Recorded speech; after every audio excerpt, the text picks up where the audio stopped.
High, আজকে আমরা করব হচ্ছে ভেক্টরস চ্যাপ্টারের আপেক্ষিক বেগ, বৃষ্টির গতি, তারপরে নদীতে নৌকোর গতি, এইসব সম্পর্কে কিছু সিম্পল সিম্পল কোশ্চেন, যাতে আমরা কনসেপ্টগুলোকে রিভাইজ করতে পারি। ঠিক আছে, তো কোশ্চেন সিম্পল হবে যাতে কনসেপ্ট রিভাইজ হয়। তো শুরু করা যাক। প্রথম কোশ্চেন এখানেই আসবে স্ক্রিনের সামনে। কি বলছে? দুটো ট্রেন ইচ 50 মিটার লং, প্রতিটা ট্রেনই 50 মিটার লম্বা, ট্রাভেলিং ইন অপোজিট ডাইরেকশন, উল্টো দিকে চলছে পরস্পরের, with velocity 10 metre per second. একটার বেগ হচ্ছে 10 মিটার পার সেকেন্ড, আরেকটার বেগ হচ্ছে 15 metre per second. The time of crossing is, তারপরে অপশন দেওয়া, আমাদের অপশন দিয়ে লাভ নেই, আমরা সোজা উত্তর বের করবো। ওকে, তো কি বলছে? দুটো ট্রেন 50 মিটার লম্বা, একে অপরের উল্টো দিকে যাচ্ছে, আলাদা আলাদা লাইন দিয়ে যাবে, অবশ্যই না তো অ্যাক্সিডেন্ট হয়ে যাবে। ঠিক আছে, তো ভেলোসিটি কত, বেগ কত, একটা 10 মিটার পার সেকেন্ড, একটা 15 মিটার পার সেকেন্ড। তো ক্রস করতে কতক্ষণ টাইম লাগবে? তো এখানে আমরা কোন কনসেপ্ট ইউজ করবো? এখানে আমরা ইউজ করবো হচ্ছে আপেক্ষিক বেগের কনসেপ্ট। তো ধরে নিলাম এটা একটা ট্রেন, এটা কত 50 মিটার, কোন দিকে যাচ্ছে? এদিকে কত ধরলাম 10 মিটার পার সেকেন্ডে যাচ্ছে। আরেকটা ট্রেন এখান থেকে এখানে ক্রস করা কেবল শুরু করবে, এখান থেকে ক্রস করা কখন শেষ করবে? যখন ট্রেনটা এখান থেকে এখানে পৌঁছে যাবে। ঠিক, এটাও কত 50 মিটার পার সেকেন্ড, এটা এদিকে যাচ্ছে 15 মিটার পার সেকেন্ড। এবার আপেক্ষিক কার সাপেক্ষে ধরবো? কোন একজনের সাপেক্ষে ধরতে হবে, তো ধরলাম এর সাপেক্ষে।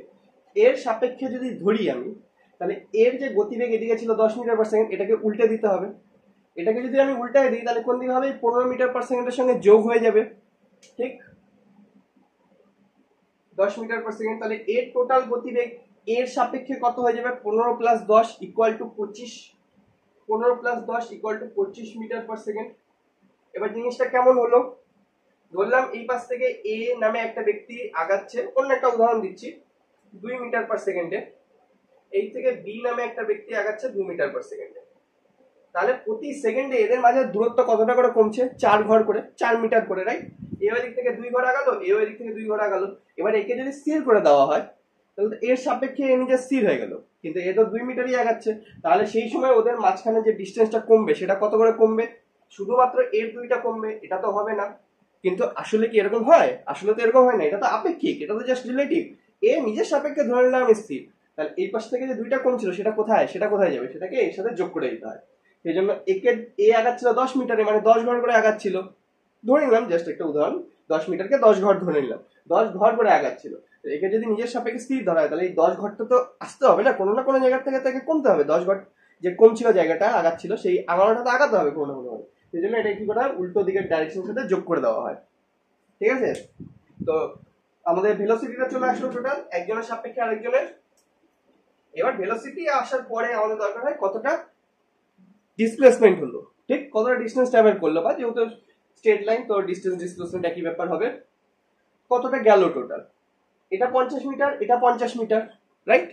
এবার এই ট্রেনটা এখান থেকে যখন শুরু করলো, মানে এই ট্রেনটার এদিকে ইঞ্জিনটা, এই ট্রেনটার ইঞ্জিন হচ্ছে এই পাশে, তো এই যে ক্রস করা শুরু করলো, এখান থেকে গোনা শুরু করব। তারপর এই ট্রেনটার যে শেষের অংশ, এই শেষের অংশটা যখন এই ট্রেনের শেষের অংশকে পার করবে তখনই তো টোটাল ক্রসিং হবে, তাই না? ক্রস করে গেল, এমন তো না যে এই এটা শুরু এটা শেষকে পার করে গেল তখনই হয়ে গেল, তখন তো না। এই ট্রেনটা তো বাকি অংশটুকু আছে, টোটাল কতটা ডিস্টেন্স গেল? এই পাশ থেকে 50, এই পাশ থেকে 50, তাই টোটাল কতটা গেল? 100 মিটার। তাহলে আমাদের ভেলোসিটি কত হবে? সরি, টাইম কত লাগবে? 100 মিটার ভাগ কত ভেলোসিটিতে যাচ্ছে? 25 মিটার পার সেকেন্ডে। অ্যান্সার হয়ে যাবে আমাদের 4 সেকেন্ড। ওকে, তো এই হলো আমাদের প্রথম কোশ্চেনের অ্যান্সার। তো রিলেটিভ ভেলোসিটি কেমন করে ক্যালকুলেট করা হয় সেটাই বেসিক জিনিস, এটা যে এক পাশে ভেলোসিটিকে উল্টো পাশে যোগ করে দেওয়া হয়, ঠিক আছে, বা এক কথায় ডাইরেকশনকে অপোজিট করে দেওয়া হয়। ওকে, সো এই হলো প্রথম কোশ্চেন। আগানো যাক পরের কোশ্চেনে।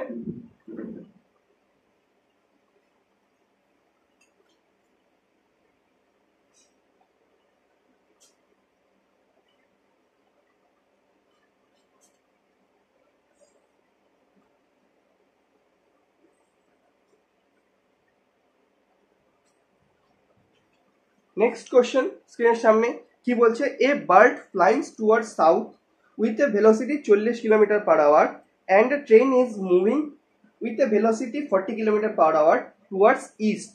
What is the velocity of the bird with respect to an observer in train? মানে ট্রেনের সাপেক্ষে পাখিটার কি বলছে? ভেলোসিটি বের করতে বলছে। তো পাখিটা যাচ্ছে হচ্ছে 40 কিলোমিটার পার সেকেন্ডে কোন দিকে? সাউথ, মানে দক্ষিণের দিকে, আর ট্রেনটা যাচ্ছে হচ্ছে 40 কিলোমিটার পার সেকেন্ড পার আওয়ারে একই ভেলোসিটিতে যাচ্ছে কোন দিকে, ইস্ট মানে পূর্ব দিকে। তো ট্রেনের সাপেক্ষে পাখিটার বেগ বের করতে হচ্ছে। একদম সিম্পল জিনিস। কি করব, প্রথমে চারটা ডাইরেকশন ড্র করে নিব।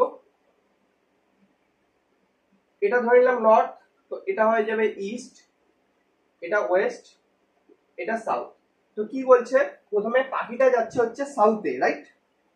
তো পাখিটা যাচ্ছে হচ্ছে সাউথে কত, 40 কিলোমিটার পার আওয়ারে, ঠিক। আর ট্রেনটা যাচ্ছে হচ্ছে 40 কিলোমিটার পার আওয়ারে একই ভেলোসিটিতে কোন দিকে, ইস্ট মানে পূর্ব দিকে, এদিকে যাচ্ছে 40 কিলোমিটার পার আওয়ার। তাহলে সেম আগের অঙ্কটা যেমন করলাম, ট্রেনের সাপেক্ষে যদি পাখিটার বেগ বের করতে হয় তাহলে ট্রেনের ভেলোসিটিকে কি করে দিতে হবে, উল্টো দিকে করে দিতে হবে। ট্রেনের ভেলোসিটি কোন দিকে যাবে, ট্রেনের ভেলোসিটি চলে আসবে এইদিকে। এবার ডাইরেকশন যদি আমি এই পাশ থেকে প্লাস ধরি তাহলে এই পাশ থেকে মাইনাস ধরবো, সেটা শুধুমাত্র ডাইরেকশন দেখানোর জন্য, অঙ্কের ক্ষেত্রে আমাদের দরকার পড়বে না, ঠিক আছে?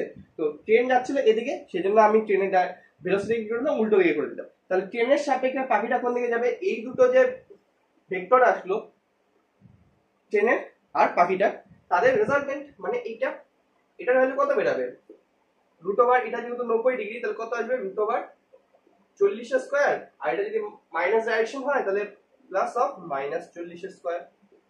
তাহলে আমাদের অ্যান্সার চলে আসবে 40√2 কিলোমিটার পার আওয়ার। তো সিম্পল এরকম ব্যাপারটা। ট্রেন যাচ্ছিল পূর্ব দিকে আর পাখিটা যাচ্ছিল দক্ষিণ দিকে, ঠিক আছে? তো ট্রেনের সাপেক্ষে যদি পাখিটার বেগ বের করতে হয় তাহলে ট্রেনকে কি স্থির করতে হবে। ট্রেনকে স্থির করার উপায় কি, এই যে ভেলোসিটি, যে ভেলোসিটি ট্রেন আগাচ্ছিল সেই ভেলোসিটিকে উল্টো দিকে করে দিলাম, এটাকে উল্টো দিকে করে দিলাম, তাহলে এদিকে 40 এদিকে 40 কাটাকাটি করে 0 হবে, মানে ট্রেনটা নিজের সাপেক্ষে স্থির থাকলো, ঠিক আছে? তো এবার ভেলোসিটি কোন দিকে হলো, এদিকে, আর বাকিটা যাচ্ছিল এদিকে, তাহলে এদের রেজাল্টেন্ট কোনটা হবে, এটা অ্যান্সার চলে আসে 40√2 কিলোমিটার পার সেকেন্ড। এটাই হবে ট্রেনের সাপেক্ষে পাখিটার বেগ, ঠিক আছে? তো এরকম হলো কোশ্চেন্স, আশা করি বোঝা যাচ্ছে, সিম্পল কোশ্চেন, রাইট? এখন যে পরের কোশ্চেনে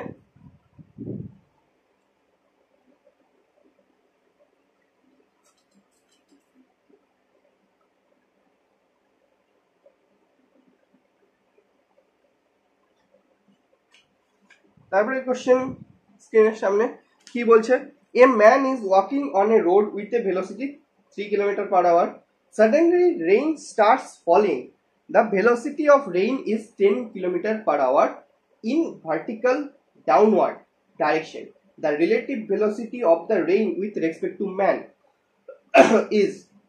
তো একটা মানুষ রাস্তা দিয়ে হেঁটে যাচ্ছিল 3 কিলোমিটার পার আওয়ার ভেলোসিটিতে, সাডেনলি হঠাৎ করে কি হলো, বৃষ্টি পড়তে শুরু করলো, কত থেকে 10 কিলোমিটার পার আওয়ারে, একদম সোজাসুজি ভার্টিক্যালি ডাউনওয়ার্ডস।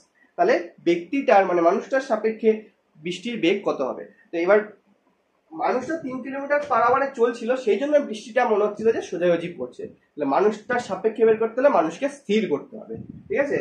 কি করব, বললাম এদিকে মানুষটা যাচ্ছিল কত, 3 কিলোমিটার পার আওয়ারে, রাইট? 3 কিলোমিটার পার আওয়ারে। এই 3 কিলোমিটার পার আওয়ারে চলার জন্য যে বৃষ্টিটা পড়ছিল সেটা সোজাসুজি নিচে পড়ছিল কততে, 10 কিলোমিটার পার আওয়ারে, 10 কিলোমিটার পার আওয়ারে, ঠিক। এবার ব্যক্তিটার সাপেক্ষে বৃষ্টির ভেলোসিটি বের করতে হলে কি করতে হবে, এটাকে স্থির করতে হবে ব্যক্তিকে। ব্যক্তিকে স্থির করার উপায় কি, 3 কিলোমিটার পার আওয়ার ওইদিকে গেলে করে দিতে হবে, এই পাশে ওটাকে উল্টো দিকে করে দিতে হবে, -3 কিলোমিটার পার আওয়ার। এবার প্লাস বা মাইনাস দেওয়ার দরকার পড়ে না তেমন, কারণ অঙ্ক করছি আমরা, শুধুমাত্র এটা ডাইরেকশন দেখানোর জন্য। এই প্লাস ধরলে এই পাশটা মাইনাস হবে, সিম্পল ব্যাপার, জাস্ট এটুকুই। ওকে, তাহলে ভেলোসিটিকে যেই মানুষটা যাচ্ছিল এই পাশে, ভেলোসিটিকে যেই উল্টো দিকে করে দিলাম, তাহলে কি ধরে নিতে পারি আমরা, এই যে মানুষটা যাচ্ছিল এই মানুষটা স্থির আছে এবার, রাইট? এই মানুষটা যদি স্থির থাকে তাহলে বৃষ্টিটা কোন দিকে পড়বে, এদিকে পড়বে না, তোমাদের এদিকে ভেলোসিটি আর এদিকে ভেলোসিটি আছে, তাহলে বৃষ্টি কোন দিকে পড়বে, এটা রেজাল্টেন্টের দিকে। রেজাল্টেন্ট কোনটা হবে, এটা হবে। তো সেই আগের অঙ্কের মতো 90 ডিগ্রি অ্যাঙ্গেল, কত তৈরি হবে এখান থেকে, √10 স্কয়ার প্লাস এদিকে কত হবে, 3 -3 তার স্কয়ার। ওই স্কয়ার করলে তো অটোমেটিক সরে যায়, তাই বললাম অঙ্ক করার সময় তেমন দরকার পড়ে না আমাদের ডাইরেকশন। কত হবে, √109। Kilometre per hour. ঠিক আছে, ওই যদি অ্যাঙ্গেল বের করতে বলা হয় ভার্টিক্যালের সাথে সেটা বেড়ে যাবে। এটা কত 3, এটা কত 10, ঠিক। তাহলে ট্যান থিটা, এটা যদি থিটা হয় মানে অ্যাঙ্গেল কত অ্যাঙ্গেলে পড়ছিল অ্যাকচুয়ালি, বৃষ্টিতে অ্যাকচুয়ালি কত অ্যাঙ্গেলে পড়ছিল সেটা যদি বলা হয় তাহলে ট্যান থিটা ইকুয়াল টু কি হয়ে যাবে, লম্ব বাই ভূমি মানে হচ্ছে 3/10। যদি এটা অঙ্কটা দেওয়া নাই তাও বের করে নিচ্ছি আমরা, তো থিটা ইকুয়াল টু কি বেরাবে, ট্যান ইনভার্স 3/10। তো এইভাবে আমরা অ্যাঙ্গেলটাও বের করতে পারি। ঠিক আছে, যে অ্যাকচুয়ালি কত অ্যাঙ্গেলে পড়ছে, কারণ মানুষটা 3 কিলোমিটার চলার জন্য বৃষ্টিটা সোজাসুজি পড়ছিল, কিন্তু আসলে তো বৃষ্টিটা সোজাসুজি পড়ছিল না, বৃষ্টিটা পড়ছিল হচ্ছে ভার্টিক্যাল মানে এই সোজাসুজি উপর নিচের সাথে ট্যান ইনভার্স 3/10 ডিগ্রি অ্যাঙ্গেলে। ঠিক আছে, এত অ্যাঙ্গেলে পড়ছিল। এটা হলো 3 নম্বর কোশ্চেন, আশা করি বোঝা গেল। আমরা যাক পরের কোশ্চেনে। সিম্পল কোশ্চেন, সবগুলোই রাইট। এই কনসেপ্টটা কি ইউজ হচ্ছে, যার সাপেক্ষে বের করবো তাকে উল্টে দিতে হবে, তার ভেলোসিটিকে উল্টে দিতে হবে, তারপর উল্টানো ভেলোসিটি সাপেক্ষে বাকিটুকু বের করতে হবে।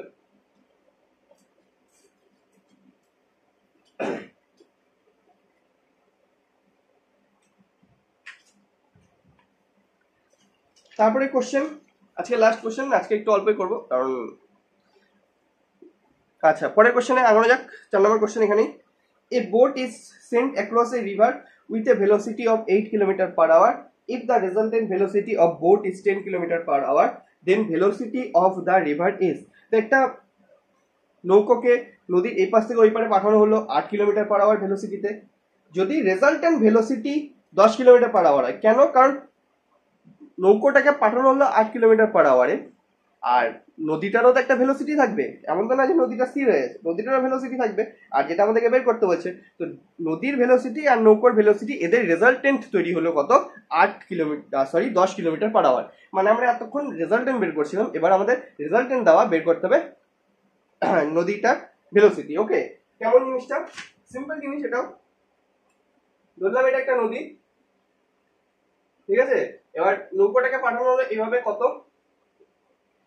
8 কিলোমিটার পার আওয়ারে। এবার নদীটারও কোনো বেগ থাকবে, ধরলাম x।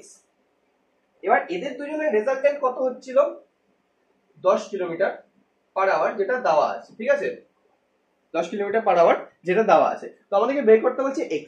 আগের অঙ্কগুলোতে কি ছিল, 8 দেওয়া থাকতো, এই x টাকে উল্টে দিতে হতো কোনোভাবে, তারপর রেজাল্টেন্ট বের করতে হতো, রাইট। তো এবার এই রেজাল্টেন্ট দেওয়া, একটা ভ্যালু দেওয়া, আরেকটা ভ্যালু বের করতে হবে। কি করব, সোজা ব্যাপার, 10 যদি রেজাল্টেন্ট হয় তাহলে 10 স্কয়ার ইজ ইকুয়াল টু কি হয়ে যাবে, এটা স্কয়ার প্লাস এটা square, 8 square plus x square.